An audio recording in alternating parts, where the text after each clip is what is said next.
আসসালামু আলাইকুম ওয়া রাহমাতুল্লাহি ওয়া বারাকাতুহু। হানিরাজ মধু চাকশো চলে আসছে ঘরের বাজার কাছে। একটা কথা বলে রাখা ভালো, যারা বাংলাদেশের চাকশো মধু খেতে চান, এই যে দেখেন কোরআনেও আল্লাহ বলছে মুখতালিফুন আলওয়ানা, মধুর বিভিন্ন কালার হয়। কেমন? এই যে এটা একদম দেখছেন, এটা একটু হলদে কালার, মানে একটু যেটাকে আমরা লাইট কালার বলি, আবার ডিপ কালারও আছে। জানেন তো, কেউ কেউ আবার ডিপ কালার খুবই পছন্দ করে।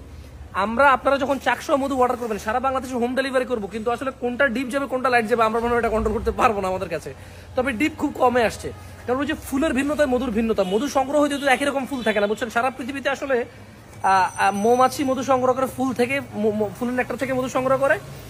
বাট আমি আসলে মধু নিয়ে কথা বলতে আমার মন চাচ্ছে না বেশি একটা। আমার মন চাচ্ছে, এই যে দেখছেন, মানে হানিরাজ কি মধু আসছে রে ভাই, একটা প্যাকেট খুলে ফেলতে মন চাচ্ছে না, বিশ্বাস করেন। কারণ এটা এত দূর থেকে আসছে, এত সময় নিয়ে আসছে, এটা শেষ হয়ে গেলে আবার যে কবে পাবো আল্লাহ জানে।